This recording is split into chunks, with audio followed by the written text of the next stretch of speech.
Assalamualaikum warahmatullahi wabarakatuh. Oke teman-teman semua, kita lanjut ya. Hari ini Sabtu 4 Maret 2023 jam 13 siang. Ada pertanyaan menarik dari salah satu klien Mbak Wira, dan pertanyaan ini dulu sempat Mbak Wira cari jawabannya selama bertahun-tahun, dan akhirnya Mbak Wira sampai pada suatu kesimpulan ya. Bagaimana? Nah, ini akan Mbak Wira jelaskan. Selamat malam Mbak Wira. Jadi pertanyaannya tadi malam ya. Selamat malam Mbak Wira, mau tanya tapi di luar topik ya. Boleh-boleh saja, selama Mbak Wira bisa menjelaskan, akan Mbak Wira jelaskan dengan semaksimal mungkin. Kalau misalkan orang yang meninggal karena dibunuh atau bunuh diri itu, apakah bisa rohnya tidak tenang atau gentayangan? Kalau menurut Mbak Wira bagaimana? Jadi orang yang meninggal ya, itu tetaplah meninggal, apapun perantaranya, apapun jalarannya atau sebabnya. Mau itu dibunuh, bunuh diri, kecelakaan, bencana alam, mati tua, mati sakit, semuanya adalah cara saja atau wasilah seseorang bisa meninggal. Apapun genre meninggalnya itu tadi, meninggal tetaplah meninggal. Ruh atau partikel Tuhan akan kembali kepada Tuhan. Jadi tidak ada yang namanya meninggal tidak tenang atau meninggal gentayangan. Meninggal tetaplah meninggal, apapun genrenya. Nah, lalu yang gentayangan dan sering menghantui orang itu apa? Itu adalah manifestasi dari jin-jin yang nakal. Ya, jadi bisa dihalau dengan kodam milik kita. Nah, jin-jin yang nakal itu mereka perlu menakuti manusia dalam rangka apa? Memunculkan sifat takut dari si manusia yang dihantui. Energi ketakutan itu luar biasa besar, dan dengan energi ketakutan itu jin liar itu bisa menangkap energinya dan digunakan untuk kepentingan dirinya sendiri, biasanya untuk skill up, untuk upgrade diri. Kalau Anda pernah menonton film yang judulnya Monster Inc., tahu ya, yang anak kecil ditakut-takuti, terus anak itu menjerit, karena menjerit lalu nanti ada energi ketakutan ditangkap dalam tabung-tabung untuk menghidupi energi satu kota. Nah, ya sama seperti itu. Jadi bedanya kalau dalam dunia hantu dan jin, energi ketakutan itu digunakan untuk kekuatan si jin ini tadi. Entah untuk skill up, upgrade diri agar lebih sakti, atau untuk pengakuan di alamnya sana, atau bagaimana. Yang jelas energi ketakutan itu sangatlah besar, dan itu yang diincar oleh jin liar ketika menakut-nakuti manusia. Lalu kenapa kok mereka mengambil wujud orang yang mati gentayangan? Karena persepsi. Orang tidak akan takut pada sesuatu yang tidak dia kenal. Contoh, orang luar negeri Anda kasih lihat tuyul, ya nggak takut. Orang luar negeri Anda kasih lihat vampir, mungkin akan gemeter, karena itu dari budaya mereka. Orang luar negeri Anda kasih tahu kemamang, nggak takut, apa itu kemamang. Tapi orang luar negeri Anda kasih tahu ops, takut dia. Anda kasih tahu itu boneka caki, takut mereka. Orang Indonesia Anda kasih tahu boneka caki nggak takut, tapi Anda kasih suster gepeng takut mereka, suster ngesot takut. Nah gitu.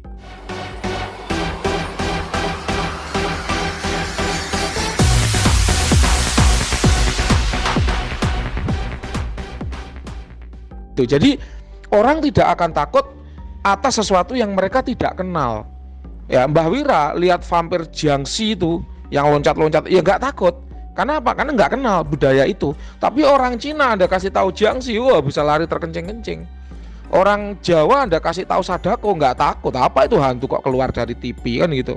Kalau orang Jepang Anda kasih lihat Sadako, lari terkencing-kencing. Kenapa? Karena itu dari budaya mereka. Nah, jin pun juga demikian. Kita habis lihat ada kecelakaan di suatu ruas jalan, kenal kan kita dengan budaya kecelakaan itu. Oh, nanti ada hantu gentayangan. Nah, jin mengambil kesempatan itu untuk menakut-nakuti. Di suatu rumah ada orang yang gantung diri. Nah, jin mengambil kesempatan itu untuk menakut-nakuti. Kenapa? Karena energi dari ketakutan itu sangat luar biasa besar. Nah, ini Mbak Wira dulu pernah punya mantan pacar gitu ya, yang meninggal karena kecelakaan. Ternyata pun sama.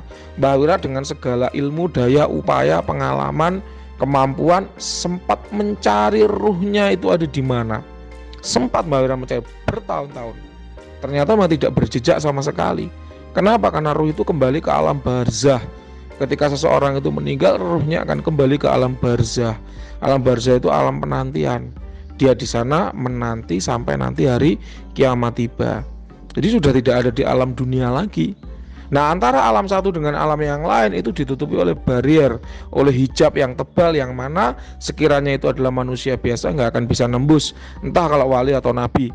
Mbak Wira nggak bisa ngomong ya, karena Mbak Wira bukan wali, Mbak Wira bukan nabi. Tapi yang jelas dengan kemampuan, ilmu, pengalaman, jam terbang, segala daya upaya Mbak Wira kerahkan pada waktu itu untuk menemui si ruh dari orang yang meninggal kecelakaan, ternyata tidak bisa. Baik itu melalui nyata ataupun alam mimpi, sama sekali nihil hasilnya. Itu yang bisa Mbak Wira tegaskan. Jadi apapun genrenya, mau kecelakaan, dibunuh diri, bencana, mati tua, mati sakit, apapun itu, tetap orang meninggal ruhnya akan kembali ke Tuhan dan tidak bergentayangan. Sudah tidak ada urusan sama dunia manusia. Pernah suatu ketika Mbak Wira ketemu sama seorang kakek ya. Kakek ini ketika beliau meninggal ada sesuatu di dapurnya. Nah, si kakek ini ngipen-ngipeni, kalau orang Jawa bilang ngipen-ngipeni, kalau orang Indonesia bilangnya apa ya, masuk ke dalam mimpi, memberitahu tolong dapurku itu dibetulin dan lain sebagainya. Itu jelas jin liar. Apapun perkataannya, sebaik apapun pesannya, sebenar apapun yang dia sampaikan gitu ya, maka ketika orang yang sudah meninggal itu muncul dalam mimpi, jelas itu jin. Ya nak, rajinlah sholat, karena nanti di dunia kematian itu begini-begini. Apapun itu pesannya, tetap itu adalah jin. Itu bukan arwah atau ruh dari orang yang meninggal. Itu yang bisa Mbak Wira sampaikan ya. Ada satu ruh yang tidak bisa ditiru oleh setan, oleh jin, yaitu ruhnya Nabi Muhammad. Dan oleh karena itu, apabila seorang itu bermimpi berjumpa dengan Nabi Muhammad, niscaya yang dia jumpai adalah betul-betul Nabi. Tapi wallahu alam ya, namanya mimpi orang gimana kita bisa ngecek. Mimpi itu kan nggak kelihatan, seperti CCTV itu nggak bisa dilihat. Kalau bisa dilihat kita bisa sharing ya, tapi kan mimpi kan nggak bisa dilihat ya. Ya kepercayaan seperti itu ya, menurut informasi seperti itu. Jadi di sini langsung ya, di paragraf pertama langsung Mbak Wira counter bahwa yang namanya orang meninggal, ruh langsung kembali kepada Tuhan. Apapun genre kematiannya, tetap kalau ada penampakan, masuk ke dalam mimpi, kesurupan dan sebagainya, kemudian itu mengaku-ngaku sebagai orang yang meninggal, jelas itu ada jin liar. Langsung musnahkan aja, bacakan doa ya.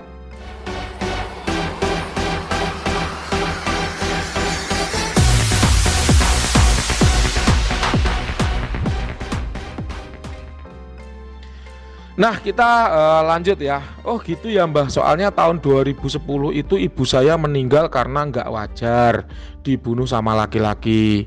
Nah keesokan harinya laki-laki itu juga bunuh diri, menabrakkan diri ke kereta api. Nah udah beberapa waktu adik saya sama nenek dari ibu saya itu sering sekali kesurupan oleh sesuatu yang ngaku-ngaku ibu saya. Ini jin ya. Jadi ini jin, bukanlah arwah atau ruh dari ibu yang meninggal ini tadi. Ingat loh ya, apapun pesannya, sebaik apapun pesannya, sehebat dan seakurat apapun pesan yang ditinggalkan, kejadian apapun yang dia ceritakan, tetap kalau ada namanya kesurupan itu adalah jin, bukan sebagai ruh dari orang yang ngaku-ngaku itu tadi ya, bukan. Itu hanya jin yang ngaku-ngaku. Dan kejadian seperti ini tuh banyak ya, banyak. Seringkali jin itu ngaku-ngaku sebagai kodam leluhur. Saya adalah leluhurmu yang namanya ini. Saya punya ilmu ini, dan dengan ini aku wariskan kamu ilmu ini sehingga kamu mulai saat ini dan seterusnya menguasai ilmu ini. Itu sudah jelas jin liar. Jin yang ngaku-ngaku. Dan bagaimana caranya membedakan antara jin liar dan kodam leluhur sudah banyak Mbah Wira ajarkan di beberapa video sebelumnya. Ya, teman-teman bisa melihat, teman-teman bisa menyimak bahwa ya seperti itu kelakuan jin. Oleh karenanya jangan seneng ya. Wah Mbah, saya merasa sering berkomunikasi dengan kodam leluhur yang ada di badan saya. Kemudian ketika Mbah Wira cek nggak ada. Nah ini hati-hati, itu patut dicurigai adalah jin liar. Mbah, saya ini sering mendengar suara macan di dalam dada saya. Ketika Mbah Wira cek nggak ada macannya. Ini hati-hati. Itu bisa jadi adalah jin liar dan patut diduga itu adalah jin liar. Jadi tidak kemudian semua penampakan, semua makhluk halus, semua entitas kita sebut dengan kodam leluhur. Apalagi yang ngaku-ngaku sebagai kodam leluhur kemudian ketika dites nggak bisa. Nah itu hati-hati. Jelas itu adalah jin liar yang mengaku-ngaku. Hati-hati ya. Kita kembali. Nah, udah beberapa waktu ya adik saya sama nenek dari ibu saya itu sering sekali kesurupan oleh sesuatu yang ngaku-ngaku ibu saya. Nah, ini Mbak Wira pamit nih kepada klien tersebut. Kalau saya jawab, jawabannya agak enggak enak loh Mas. Apakah tidak apa-apa? Dijawab tidak apa-apa ya, saya terima jawabannya. Tiap saya ke rumah almarhum ibu saya di Sumedang, pasti nenek sama adik saya sering kesurupan. Nah, ini kalimatnya ya.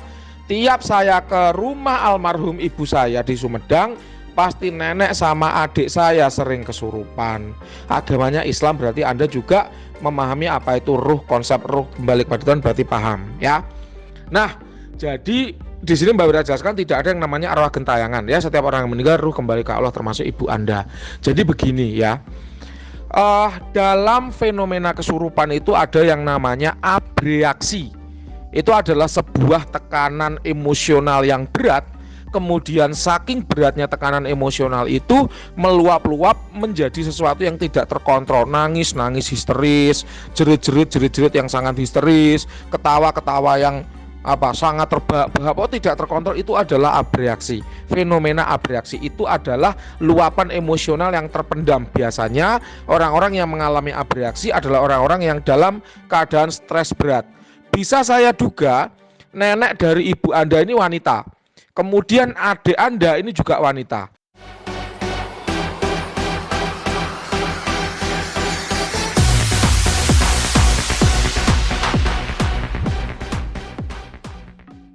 Kenapa? Karena wanita itu emosinya memang seringkali lebih sulit dikontrol daripada laki-laki. Karena laki-laki itu lebih menggunakan logika. Anda, klien saya ini ada laki-laki, makanya nggak pernah kesurupan ibunya. Tapi kalau nenek dan adiknya ini Mbak Wira duga adalah wanita. Nanti bener apa enggak? Silakan, nanti akan Mbak Wira share ke klien dan klien akan cerita ke Mbak Wira. Jadi Mbak Wira duga adalah wanita. Dan memang wanita itu seringkali terkena abreaksi. Ini bisa Anda lihat dari fenomena-fenomena anak-anak sekolah ya yang mau UNAS, kemudian mereka mengalami kesurupan massal waktu doa bersama. Doa bersama kok terus kesurupan massal, ini ceritanya gimana? Bukankah berdoa itu kita mendekatkan diri pada Tuhan? Jawabannya satu, abreaksi. Jadi itu adalah tekanan emosional yang sangat berat. Ditakut-takuti kalau kamu nggak lulus UNAS, kamu akan susah kuliah, kamu akan susah cari kerja, sehingga masa depanmu suram. Kalau kamu nggak lulus UNAS, kamu akan kejar paket C. Kalau kejar paket C nggak begitu diperhatikan oleh perguruan tinggi, sehingga kamu nggak bisa kuliah. Kalau kamu nggak lulus UNAS, kamu akan membuat malu ayah dan ibumu. Kalau kamu nggak lulus UNAS, takut-takutan terus. Ya, karena hidup itu memang penuh dengan ketakutan. Nah, kasihan sekali ya, kasihannya, ironisnya anak yang ditakut-takuti itu kemudian tidak kuat. Kemudian muncullah fenomena abreaksi. Satu dulu yang kesurupan. Begitu ada satu yang kesurupan tuh nular ke teman-temannya yang lain. Akhirnya jadi kesurupan massal. Dan kebanyakan yang kesurupan massal itu wanita. Cek aja di beritanya di YouTube. Ya, kesurupan massal itu rata-rata wanita pesertanya. Kenapa? Karena wanita memang lebih sulit mengontrol emosi, beda dengan laki-laki. Laki-laki mah bodoh amat. Lulus nggak lulus ya sudah, lulus ya dijalani, nggak lulus ya sudah, tinggal rokokan, ngopi, beres, selesai. Itu kalau laki-laki memang secara mental dia lebih dalam tanda kutip diablek ya dibanding sama wanita. Dan itulah kenapa semenjak Covid 2020 sampai 2022 kan nggak ada UNAS tuh, nggak ada lagi fenomena kesurupan massal. Apa demitnya juga ikut kena Covid sehingga kemudian jadi tidak menyurupi massal? Kan enggak juga. Itu adalah bukti bahwa UNAS adalah momok bagi siswa SMA. Siswa SD nggak ada yang kesurupan massal. Siswa SMP juga nggak ada yang kesurupan massal. Kenapa? Karena beban mentalnya itu tidak sebesar anak yang kelas SMA. Anak SMA udah cetok ya, udah pikirannya udah panjang, udah mikirin bagaimana masa depan, udah jauh, udah punya harapan, udah punya impian jauh. Dan ketika mereka ditakut-takuti dengan kegagalan UNAS, mereka terbebani banget. Mikir siang malam sepanjang kelas 3 mereka takut, keluarlah dalam bentuk abreaksi. Dan itu bisa Anda buktikan di YouTube.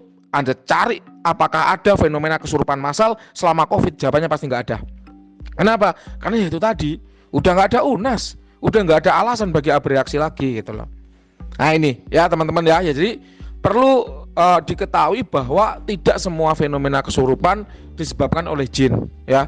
Bisa jadi itu adalah endapan atau residu emosional yang tertumpuk ya bertahun-tahun sehingga kemudian keluar menjadi fenomena kesurupan. Itu semata-mata adalah rasa kangen ya, rasa kangen dari, kalau nenek dari ibu berarti kan orang yang melahirkan ibu Anda, adik ya, berarti mereka punya rasa cinta kepada ibu yang besar sehingga rasa kangen itu menumpuk, keluarlah menjadi abreaksi. Itu sebetulnya tidak butuh magic ya, tidak butuh upaya magic. Nanti kalau Anda bawa ke dukun, dukunnya tipu-tipu malah kena uang lagi.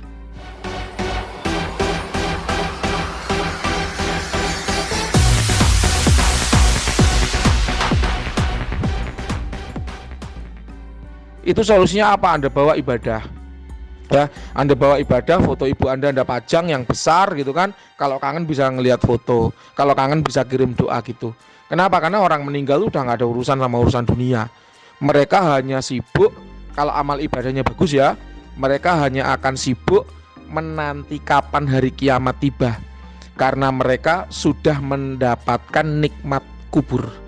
Sedangkan kalau orangnya mohon maaf sekali ibadahnya kurang, dosanya banyak, maka mereka akan meratap dan menyesal. Kenapa kok aku banyak berbuat salah dan belum sempat bertobat?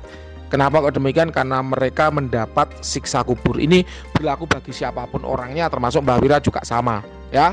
Jadi kalau orang itu banyak amal ibadahnya, mereka nggak akan sabar, ayo kapan kiamat, kapan kiamat. Kenapa? Karena mereka mendapat nikmat kubur. Nikmat kubur itu udah segini enaknya gitu, apalagi nanti ketika udah selesai penghisapan itu kan, kiamat ditimbang, wah aku pasti masuk surga kan, kayak gitu. Sedangkan kalau orang yang banyak perbuatan jahatnya, mereka hanya akan menyesal dan menyesal. Mereka rata-rata minta dihidupkan kembali untuk beribadah dan bertobat gitu. Itu udah nggak sempat mikiri anakku makannya gimana, sekolahnya gimana, kawin sama siapa, anaknya berapa, rumahku roboh apa enggak, harta warisanku yang di sana gimana. Udah nggak ada lagi pikiran untuk ke sana. Itu kalau orang meninggal tuh, sepengetahuan Mbah Wira tuh seperti itu. Jadi jangan kemudian Anda bersedih karena oh ibuku masih gentayangan akibat mati dibunuh. Enggak ada yang seperti itu. Itu semua ada jin liar. Ya, Anda boleh tenang, Anda boleh lega karena ibu Anda sudah meninggal. Artinya beliau hanya, kan udah selesai berarti ujian di dunia udah finish.